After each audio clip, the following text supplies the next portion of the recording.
दुःखाने बांधल्यालाच संसार असल्यामुळे सुखाचा विचार नाही कोठे. ज्ञानोबरांची ओवी, एकनाच्या बाजे सुखाची कल्पना, मूर्ख त्या वचना पाहे.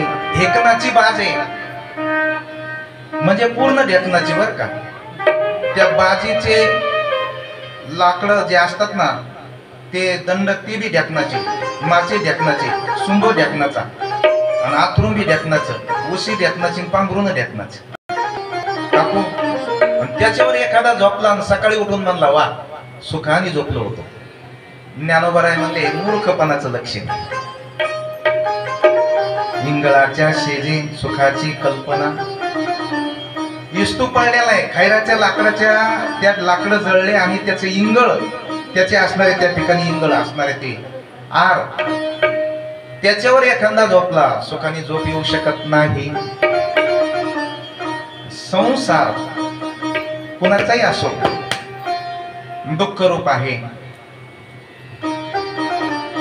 पण त्या संसाराला जर परमात्मा प्राप्ताची जर जोड दिली तर मात्र तो आपल्याला सुफळ त्या ठिकाणी होत असतो. एकच उदाहरण सांगतो पुढेच, तो कथा मोठी आपली बराच विषय आहे. महाराज त्या ठिकाणी असणार एका शिक्षकाने विद्यार्थ्यांना सांगितलं पोरांनो वजाबाकी करून आणा. काय शून्यातून शून्य गेले, खाली किती राहिले लिहून आणा. शून्य वजा शून्य. प्रत्येक मुलाने पाठीवरती वहीवरती शून्य वजा शून्य, खाली काय लिहिलं वा, खाली लिहिलं शून्य. सगळ्यांनी दाखवल्या पाट्या. एका मुलाने शून्य वजा शून्य, खाली काहीच लिहिलं नाही. ते गुरुजी म्हणले बाळ्या तुला गणित कळालं नाही का?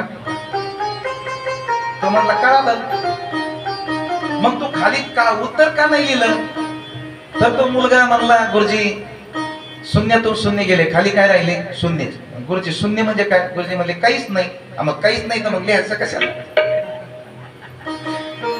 जर काहीच नसेल तर जागा कशाला काळी करायची, लिहायचं कशाला? गुरुजी म्हणले वा माझ्यापेक्षा असणारा सवाशीर भारता बर का म्हणा. शेवटी ते गुरुजीच होते. ते म्हणले बाळ्या बरोबर आहे, मला कळलं शून्य म्हणजे काही नाही. बरोबर आहे, एक शून्य काढलं. गुरुजी म्हणले एक कर आता, त्याच्या पाठीमाग एक लिह. त्या शून्याच्या पाठीमाग एक लिहिले. गुरुजी म्हणले आता किती झाले? तो म्हणला 10 झाली. शून्याची किंमत किती झाली? तो म्हणला 10. गुरुजी म्हणले शून्य म्हणजे काही नाही ना? तो म्हणला नाही गुरुजी शून्य म्हणजे काहीच नाही. असं कर म्हणले, ह्या 10च्या पुढे पुन्हा एक शून्य दे. आता किती झाली? बोलत चाला. गुरुजी म्हणले शून्य म्हणजे काहीच नाही ना? तो म्हणला हो गुरुजी शून्य म्हणजे काय नाही. मग त्याच्या पुढे पुन्हा एक शून्य दे. आता किती झाले बोल? 1000. गुरुजी म्हणले शून्याची किंमत काहीच नाही. म्हणले काहीच नाही. आता त्याच्या पुढे एक शून्य दे. आता 10,000. गुरुजी म्हणले पुन्हा एक शून्य दे. द्यायला काय शून्य म्हणजे काय नाही म्हटल्यानंतर पुन्हा एक दे. पुन्हा एक दिली. आता तू काही कंजूसपणा करू नको. एक गुरुजी म्हणले पुन्हा एक शून्य दे. पुन्हा एक शून्य दिले. आता 10ला तुला काय द्यायचं का घ्यायचे? गुरुजी म्हणले पुन्हा एक शून्य दे. आता 1 कोटी. गुरुजी म्हणले पुन्हा एक शून्य दे. आता बस झाले. आता मस्त मस्त अवघड होऊन जाईल. आता किती झाले? ही किंमत कोणी वाढवली? शून्याने वाढवली. आता किती झाले? 10 कोटी झाले. गुरुजी म्हणले आता एक कर. हे मागचा आपण एक लिहिलेला आहे ना तेवढा पुसून टाक. त्या मुलाने मागचा एक पुसून टाकला, आता किती झाले बोला? शून्य. दृष्टांत संपला सज्जनांनो. शून्य म्हणजे संसार आहे आणि त्या शून्याच्या पाठीमागे एक म्हणजे देव आहे. आपल्या संसारामध्ये जर देव घेतला, देवाची प्राप्ती केली, परमार्थ केला, तर त्या संसाराला अर्थ उरला. आधी संसार सुफल झाला गे माये, आधी संसार सुफल झाला गे माये, आधी संसार सुफल झाला गे माये, आधी संसार सुफल झाला गे माये. देखिले पाय विठोबाचे, देखिले पाय विठोबाचे, तो मज भावा, तो मज भावा, तो मज भावा, तो मज भावा. देखिले पाय विठोबाचे, देखिले पाय विठोबाचे, तो मज भावा, तो मज भावा, तो मज भावा, तो मज भावा. संसार सोडून कुठेही जाता येऊ शकत नाही आपल्याला, कारण तो कर्माचा संसार पाठीमागे लागलेला आहे. त्याला सोडून जाता येत नाही. त्याच्यामध्येच राहून साधू संतांनी तो संसार कसा सुखाचा केला आणि कशी देवाची प्राप्ती केली. हे नाथ महाराज संसार सोडून गेले नाही आणि त्यांच्या संसारात देवाला आनंद त्यांनी. तुकोबराय संसार सोडून गेले नाही, पण देवाला तुकोबरायांच्या संसाराची सेवा करावी लागली. नामदेव महाराजांच्या संसारातही देव आला आणि द्वारकेचा राणा पांडवांच्या घरी राहिला. दुर्योधनाने निस्ता संसार केला तर त्याची मूठ माती झाली. फक्त त्याने देव सोडून दिला आणि बाकी सगळा संसार केला. दुर्योधनाचं काही उरलं नाही. पांडवाने बाकी काहीच घेतलं नाही, फक्त देव घेतला. देव घेऊन संसार केला तर जगाचा मालक पांडवांच्या घरी राहिला, राबला. ज्ञानदेव म्हणी व्यासाच्या कोणा द्वारकेचा राणा पांडवा घरी. तशा पद्धतीने संसार हा दुःखाचा आहे, परंतु या संसारामध्ये जर परमात्म्याची प्राप्ती केली तर मात्र तो सुखाचा त्या ठिकाणी होत असतो. तसं प्रत्येकाच्या पाठीमागे दुःख आहे. म्हणून शुकाचार्य परीक्षिती राजांना श्रीमद भागवत कथा जीवनातली व्यथा नष्ट होण्याकरता त्या ठिकाणी सगळ्यात मोठं दुःख जर काय असेल तर ते मरणाचं दुःख आहे. दरिद्रीचं दुःखही कमी आहे. दरिद्रीचं दुःख जाईल महाराज, पैसा आल्यानंतर दरिद्रीचं दुःख निघून जाईल. निपुत्रिकपणाचं दुःख आहे, परंतु पुत्र झाल्यानंतर तेही दुःख जाईल. अपमानाचं दुःख आहे, परंतु मान झाल्यानंतर अपमानाचं दुःख निघून जाईल. जीवनात अनेक प्रकारचे दुःख निघून जातील, परंतु एक दुःख असं आहे ते म्हणजेच मरणाचं दुःख, जन्म मरणाचं दुःख. ते कशानेच जात नाही. आणि ते मृत्यूचं दुःख, मरणाचं दुःख जर जात असेल तर ते म्हणजे ज्ञानाने जात असतं. परीक्षिती राजाला मृत्यूचं दुःख लागलं होतं. शाप भेटला होता राजाला, ऋषींचा शाप भेटला होता. 7 दिवसामध्ये तुला मृत्यू येणार आहे. तक्षक नावाचा साप तुला चावेल आणि त्या ठिकाणी मृत्यू होईल. दुःख निर्माण झालं महाराज. या दुःखाच्या निवृत्ती करता राजा परीक्षिती अनेक जणांकडे फिरला, परंतु ते दुःख निवृत्त कोणी करत नाही. शेवटी शुकाचार्याची भेट झाली आणि शुकाचार्याने सांगितलं, राजा बरं झालं माझ्याकडे आला, कारण पांडवांच्या यज्ञामध्ये म्हणजे तुझ्या असणाऱ्या आजोबांच्या यज्ञामध्ये मी एक भाताचं शीत खाल्लेलं आहे पोपट होऊन, आणि त्या भाताच्या शीतातून उत्तीर्ण होण्याची संधी मला आता प्राप्त झालेली आहे. कारण शुकाचार्याने पांडवांनी राजसूय नावाचा यज्ञ केला होता आणि या यज्ञामध्ये वैराग्यवान असणारे शुकाचार्य प्रसाद घेण्याकरता गेले परंतु त्यांना या स्वरूपामध्ये तिथं जाता येईना म्हणून पोपटाचं रूप धारण केलं शुकाचार्य. महाराज शुकाचार्य अत्यंत वैराग्यवान आहेत बरं. कारण जेव्हा त्यांचा अवतार व्हायचा, जेव्हा जन्माला यायचंय ना, तेव्हा शुकाचार्य जन्मालाच येत नाही. तर आईच्या पोटामध्ये मुलगा राहून राहून किती दिवस राहत असतो? 9 महिने 9 दिवस. पण शुकाचार्य 12 वर्षे राहिले महाराज. नामदेव महाराज साधू संतांनी वर्णन केलंय, ब्राह्मणाचं पोर एक खेळाशी भ्याम, 12 वर्ष लपालरी, कापत कापत बाहेर आलती, नागवेची पळवली गेली. हे शुकाचार्यांचं वर्णन आहे. आईच्या पोटामध्ये 12 वर्षे मला मायेचा त्या ठिकाणी मायेचा वारा लागन, मी त्या ठिकाणी असणाऱ्या या मायेमध्ये बसन म्हणून शुकाचार्य 12 वर्षे लपून असतात. शुकाचार्यांचे वडील व्यास महाराज हाका मारतात, शुका ती आई त्या ठिकाणी आलेली बाबा, आईला मोकळं होण्याकरता बाहेर ये. शुकाचार्य आतून बोलतात, बाबा मी बाहेर येईन पण थांबणार नाही बरं, तुमच्या संसारामध्ये मी अडकणार नाही. शुकाचार्यांचे वडील व्यास महाराज म्हणतात, बाहेर ये आणि तुला तपश्चर्या करण्याकरता निघून जायचं तर निघून जा. ते शुकाचार्य 12 वर्षाच्या नंतर बाहेर आले आणि 12 वर्षाचा तरुणाबांध मुलगा ते नागवेची पळून गेले. शुकाचार्य पुढे पळतात, त्यांचे वडील व्यास महाराज पाठीमागून पळतात. बाळा 12 वर्ष आईच्या पोटात राहिला ना, एकदा तरी आईला तोंड दाखव तू कसा आहेस म्हणून, एकदा मला तोंड दाखव तू कसा आहेस म्हणून. महाराज शुकाचार्य एवढे वैराग्यवान, जन्मतेची प्रसंगे स्त्री देहात येणं शिवणे अंगे. जन्मने तेवढं स्त्री देहाचा स्पर्श झाला, पुन्हा शुकाचार्यांच्या जीवनामध्ये कधीही स्त्री देहाचा प्रश्न होत नाही. त्याचं नाव वैराग्य.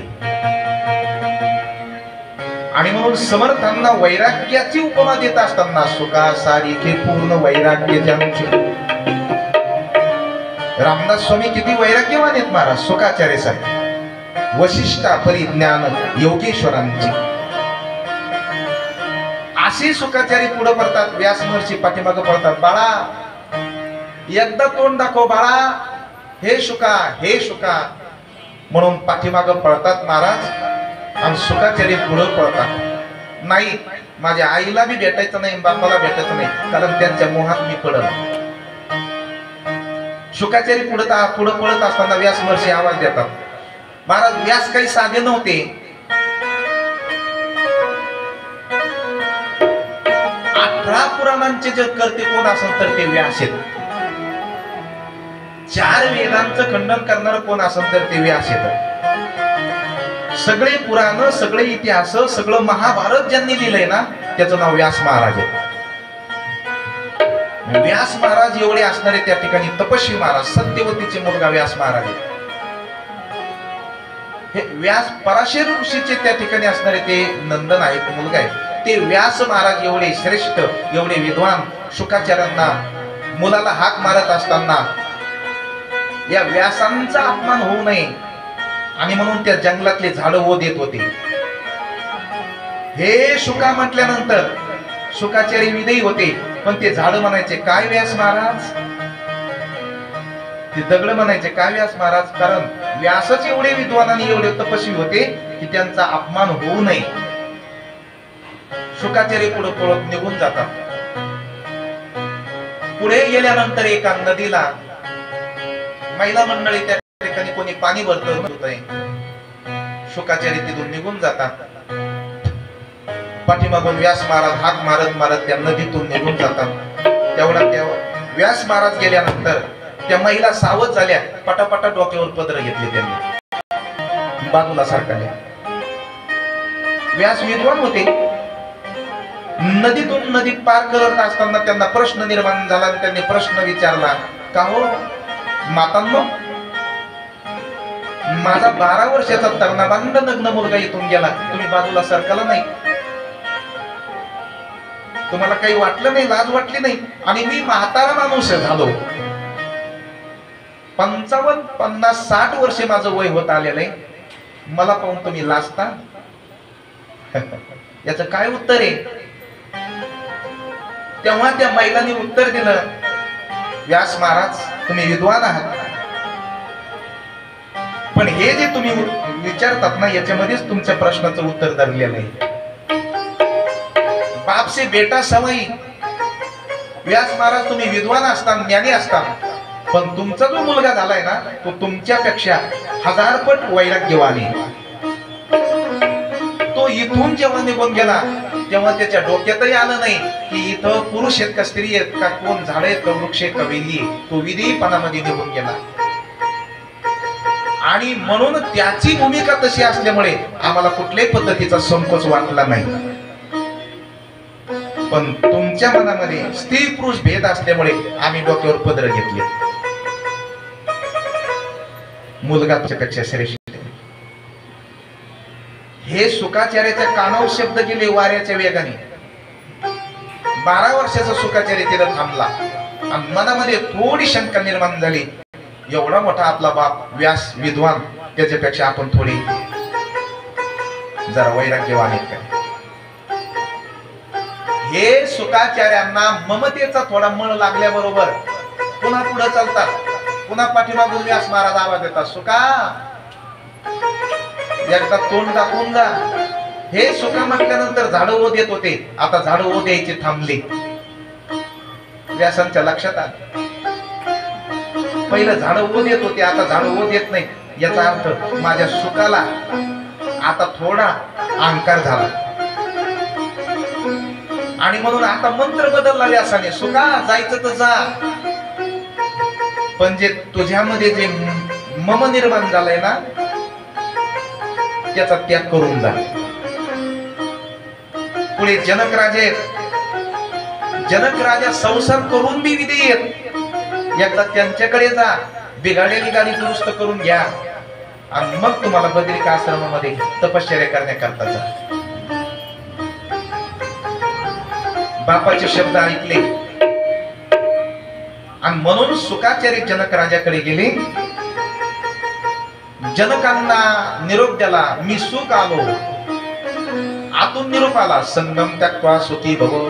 बरोबर आणलेला दरवाजातच सोडा. काही बरोबर नव्हतं पण चालता चालता अंगाला लावायला राग घेतली होती, टाकून दिली. पुन्हा सांगितलं, जा मी सुख आलो म्हणून सांगा. बरोबर आणलेलं टाकून द्या. अरे म्हणजे लंगोटी पण लावलेली नाही, बरोबर काय आणलंय काही कळत नाही. मी तिसऱ्यांदा निरोप दिला, मी सुख आलो. आतून निरोप आला, बरोबर आणलेलं टाकून द्या. महाराज ते शुकाचार्य बी काही साधे नव्हते, त्यांच्या लक्षात आलंय बरोबर तर काही नाही, पण मी सुख आलो, मला मीचा अहंकार झाला, मी टाकून दिलं आणि सांगितलं या देहाला सुख म्हणतात, सुख आलाय म्हणून सांगा. मग सांगितलं आतमध्ये या. जनक राजाने त्यांना उपदेश केला. ते शुकाचार्य निघून गेले. बद्रिका आश्रमामध्ये 12 वर्षे तपश्चर्या केली. अनेक शुकाचार्यांनी ग्रंथ केले, समाधान लाभत नाही. मग मात्र व्यास महाराजांच्या मुखातून भागवत कथा ऐकली, श्रवण केली त्यांनी. भागवत कथा शुकाने श्रवण केल्यानंतर समाधान प्राप्त झालं महाराज. 18 पुराण आहेत, पण 18 पुराणामध्ये जे भागवत कथा पुराण आहे ना ते सगळ्यात श्रेष्ठ आहे. कारण त्या भागवत कथेमध्ये श्रीकृष्ण परमात्म्याचं वर्णन केलेलं आहे. आणि जो पूर्णतम असणारा श्रीकृष्ण परमात्मा आहे ना त्याचं जर वर्णन केलं तर माणसाला सुख शांती समाधान त्या ठिकाणी लाभत असते. या भागवत कथेने विनापीडा नष्ट होत असते. या भागवत कथेने भूत पिशाचे निवारण होत असतं. या भागवत कथेने माणसाच्या जीवनामधली बाधा निवारण होत असते. आणि ही भागवत कथा आपल्याला सगळ्या दुःखातून निवारण करते आणि मूर्तीच्या दुःखातूनही निवारण करत असते. काजी तुम्ही भक्त भागवत, आई काजी तुम्ही भक्त भागवत, काजी तुम्ही भक्ती भागवत, आई काजी तुम्ही भक्ती भागवत.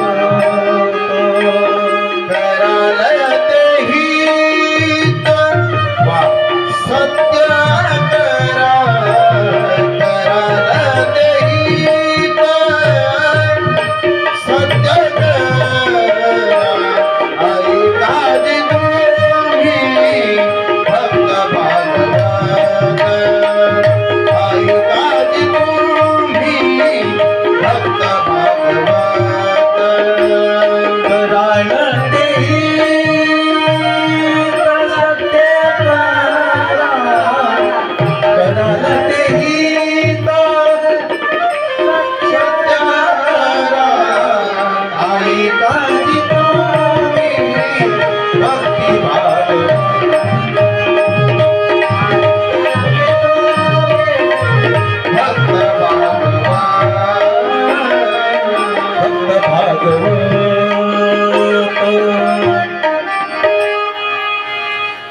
साधू संत जगद्गुरु तुकोबराय म्हणतात, हित जर करायचं असेल, सुख जर प्राप्त करून घ्यायचं असेल, समाधान जर प्राप्त करून घ्यायचं असेल, परम शांती जर प्राप्त करून घ्यायचं असेल, ऐकाजी तुम्ही भक्ती भागवत कराल ते हित सत्य करा.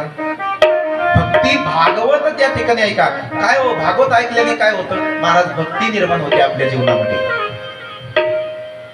आणि भगवंताविषयी आवड निर्माण होते, प्रेम निर्माण होते. आणि भक्ती काय आहे हे आपल्याला त्या ठिकाणी कळत असतं. म्हणून भागवत कथा अत्यंत त्या ठिकाणी महत्वाची, आपल्याला जन्म मृत्यूच्या दुःखातून काढणारी असणारी कथा आहे. कसं जगायचं रामायण शिकवतं.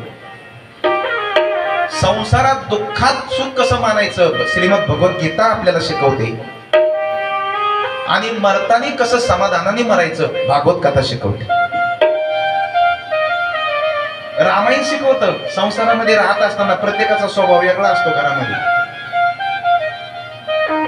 महादेवाच्या कुटुंबामध्ये बघा, गणपती बाप्पाचा स्वभाव वेगळा आहे, कार्तिक स्वामीचा स्वभाव वेगळा आहे, पार्वती मातेचा स्वभाव वेगळा आहे, महादेवाचा स्वभाव वेगळा आहे. यायचे वाहन पण वेगवेगळे. महादेवाचा नंदी आहे, तर आपल्या पार्वती मातेचं त्या ठिकाणी काय आहे? सिंह आहे. गणपती बाप्पाचा उंदीर आहे. महादेवाच्या गळ्यामध्ये साप आहे. सापाचं आणि उंदिराचं लय मैत्री आहे का नाही? आणि त्या सिंहाचं आणि बैलाचं जमत नाही. सिंह बैलावर झेप घेतो, साप उंदिराकडे जातो. आणि कार्तिक स्वामीचं वाहन मोर आहे, मोराचं सापाचं बी जमत नाही. सगळे विरुद्ध. पार्वती माता ऐश्वर्यशाली आहे, तिला ऐश्वर्यात राहायचंय. सोनं नाणं अंगावर पाहिजे, भारीतली साडी पाहिजे, पैठणी वय ज्योतिताई, नटणं खेटणं. पार्वती माता म्हणजे ही जगदंबा मातेचं स्वरूप आहे तुमचं सगळ्यांचं. वृंदावनाला तुम्ही गेल्यात ना, तिथल्या वृंदावनातल्या जे काही नारी महिला आहेत ना, त्या अत्यंत नटतात महाराज. 24 तास त्यांना गेले असतात. 24 तास त्यांनी सुंदर प्रकारचा शृंगार केलेला असतो. कोणासाठी नटतात होत्या? कन्हैयासाठी नटतात. वृंदावनाला राधा म्हणून त्या नटलेल्या जातात. वृंदावनाला सगळ्यात जास्त महत्व स्त्रीला आहे, राधेला. महाराज त्या वृंदावनाच्या भूमीवरती आम्ही राहिलो, तिथले लोक प्रत्येक स्त्री पाहिली की राधा म्हणून नमस्कार करतात. राधे राधे राधे राधे म्हणतात. परिक्रमा आहे वृंदावनाची 12 किलोमीटरची. एकटी स्त्री 12 किलोमीटरची परिक्रमा करते रात्री 12 वाजता, पण कधीही तिच्या जीवनाला धोका नाही. त्याचं नाव वृंदावन भूमी. आपल्या महाराष्ट्रामध्ये तर बघा काय झाली परिस्थिती. अवघड झालं स्त्रींचं जीवन जगणं. महाराज त्या ठिकाणी पार्वती माता ही ऐश्वर्यशाली आहे. गणपती बाप्पा मोठे पोट आहे, मोठाले कान येतं, त्यांचा स्वभाव वेगळा आहे. कार्तिक स्वामीचा स्वभाव वेगळा आहे, ती वैराग्यवान आहे. आणि महादेवाचा स्वभाव वेगळा आहे, ते मसमवाटेमध्ये राहतात, त्यांना काहीच नको. घरामध्ये सगळं आहे पण काही आवडत नाही. अंगाला राख लावली, मसमवाटा धारण केला, वाघाचं कातड त्या ठिकाणी गुंडाळलं, गळ्यामध्ये साप घेतला, मुंडक्याच्या माळा गळ्यामध्ये येतात आणि राहतात कुठं महाराज? मसनवाट्यामध्ये. त्यांचं सैन्य कोणतं आहे? भूते वेताळ नाचती, भूते वेताळ नाचती, भूते वेताळ नाचती,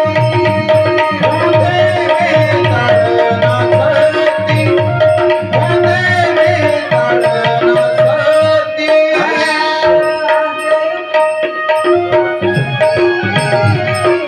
ऐश्वर्य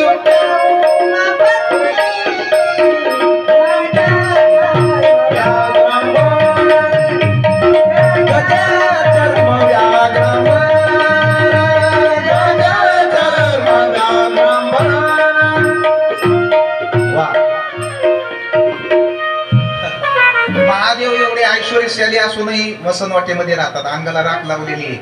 त्यांचं जे काही शिष्य मंडळ आहे ते भूते वेताळ येतं. पार्वती माता ऐश्वर्यशाली येतात, गणपती बाप्पा ते तसे येतं, कार्तिक स्वामी हे असे येतं, त्याचे वाहन वेगवेगळे येतं, त्याचे स्वभाव वेगवेगळे येतं, पण एका घरात राहत असताना गुन्ह्या गोविंदाने राहतात. रामायण आपल्याला हे शिकवत आहे, भावाने भावाबरोबर कसं राहायचंय. महाराज चुलत भाऊ आहे राम भरतांचा. कैकेयीनं राज्य मागून घेतलं, पण भरताला आवडलं नाही. मामाच्या घरून आल्यानंतर कैकेयीला धरून लोटून दिलं. कैकेयी तू माता आहे म्हणून वाचलीस, नाहीतर दुसरी बाई असती ना, एक घाव दोन तुकडे केले असते. माझा राम मला प्राणप्रिय, माझा मोठा दादा येतो, मी राज्य घेणार नाही. रामाला भेटायला गेले वनवासामध्ये, याला म्हणतात भाऊ भाऊ. आता तर ईदभर बांधावरून एकामेकाच्या डोक्यात काठ्या घातल्या जातात आणि त्या ठिकाणी कुऱ्हाडीनं एकामेकांचे नळी तोडले जातात ईदभर बांधावरून. आणि तेव्हा प्रश्न निर्माण होतोय, याच भारत देशात रामायण झालंय ना, कुठं गेलं रामायण. आता 4 महिने रामायण ऐकतो आणि कोर्टाची तारखेला जातो. म्हणजे आज रामायणाला नव्हते, तारखेला गेलो होतो कोर्टाच्या. कशाची? भावाची तारीख चालू आहे 10 वर्षापासून. काय नाही, त्या बांधावरून भांडणं झालेली आमची. तेव्हा काकून प्रश्न निर्माण होतो की रामायण कुठे गेलं या देशातलं. नुसतं ऐकायचंय काय काही. जो तिथे म्हणतात या कानाने ऐकायचं त्या कानाने सोडून द्यायचं. रामायण या देशात झालंय, त्याच्यातला 1% जरी घेतला तर माणसाचं संसारातलं जीवन सुखी होईल. सासू सुनाने कसं वागावं. कौशल्य माता कधी सून म्हणून त्या ठिकाणी सीतेला बोलल्या नव्हत्या, लेक म्हणूनच. आणि सीता माता देखील कौशल्य माताला आई म्हणूनच पाहिले गेले. मुलाने बापाची किती आज्ञा पाळावं. राजा दशरथाने रूपाच्या मोहाने 2 वर दिले होते आणि 2 वरांनी एका वराला त्या ठिकाणी वनवास. प्रभू रामचंद्र म्हणले, दादा तुमचा त्या ठिकाणी असणारे शब्द केलाय ना, रघुकुल रीत सदा चली आई, प्राण जाये परी बचन न जाये. तुमचा शब्द गेलाय ना आईला, जो पाय राज्य गादीवरती पडायचा आहे तोच पाय वनवासाला त्या ठिकाणी गेले. प्रभू रामचंद्राने आनंदाने आपल्या पिताच्या वचनासाठी आनंदाने 14 वर्षाचा वनवास स्वीकारला. बापाची आज्ञा किती पाळावी. एखादा आताचा मुलगा म्हणला असता, जाऊ द्या आमच्या बापाला कुठं काय कळत, तेव्हा तर काही म्हणून उद्या आम्हाला काही पण आहे का नाही, काही संसार आहे का नाही. काही रामायण आपल्याला कसं वागायचं त्या ठिकाणी ज्ञान देतय. गीता आपल्याला दुःख असून सुखी कसं जीवन जगायचंय हे ज्ञान देते. आणि भागवत कथा मृत्यू आल्यानंतर समाधानाने कसा देह ठेवायचा हे ज्ञान देते. परीक्षित राजाला 7 दिवसामध्ये मृत्यू आल्यानंतर भीती वाटली. कोणी मृत्यूचं निवारण करत नाही. शुकाचार्याकडे गेले. शुकाचार्य म्हणजे बरं झालं, तुमच्या असणाऱ्या पांडवांच्या राजसूय यज्ञामध्ये एक भाताचं शीत खाल्लं होतं, तुम्हाला मी आता भागवत कथा सांगणार आहे, बसा पुढं. आणि शुकाचार्यांना भागवत कथा सांगायला सुरुवात केली. महाराज जसं जसं कथा सांगू लागले तसं तसं शुकाचार्याचा एक स्कंद झाल्यानंतर एक मोह शुकाचार्याचा निवारण होऊ लागला. आणि शुकाचार्याने अशा पद्धतीचं ती भागवत कथा श्रवण केली की 7 दिवसामध्ये शुकाचार्याला मुक्ती प्राप्त झालेली आहे. 7 दिवसा मुक्ती माझी झाली. परीक्षित राजाला 7 दिवसामध्ये मुक्ती प्राप्त झाली शुकाचार्यांच्या मुखातून भागवत कथा ऐकल्यानंतर. एकदाच परीक्षित राजाने भागवत कथा श्रवण केली, 7 दिवसात मुक्ती झाली. आपण दरवर्षी भागवत कथा श्रवण करतो, प्रत्येक महाराजांची वेगवेगळी श्रवण करतो. मुक्ती तर नाही, मुक्ती बी समाधानाने खात नाहीत आपण.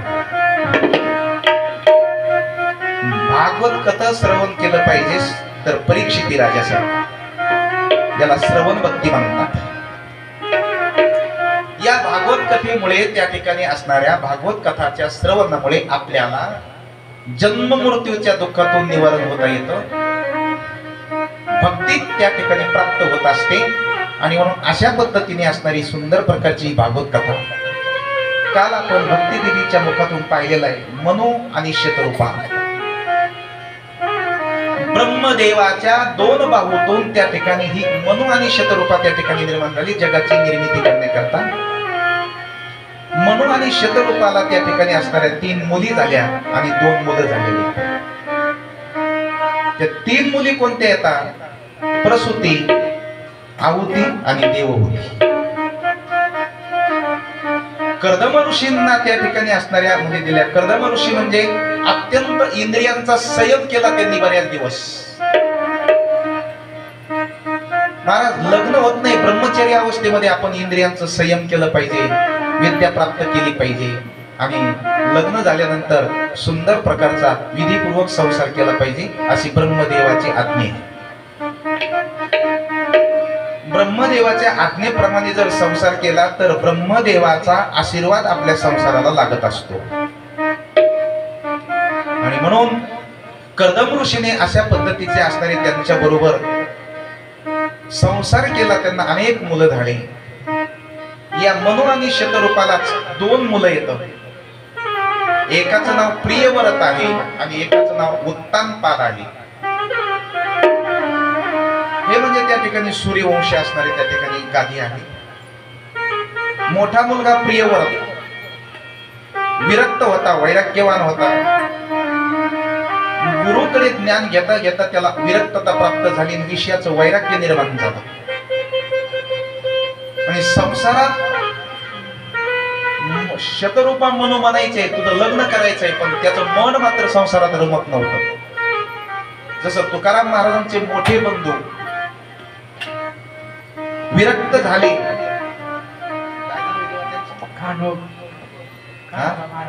कान्होबा महाराज विरक्त झाले आणि ते संसारातून निघून गेले.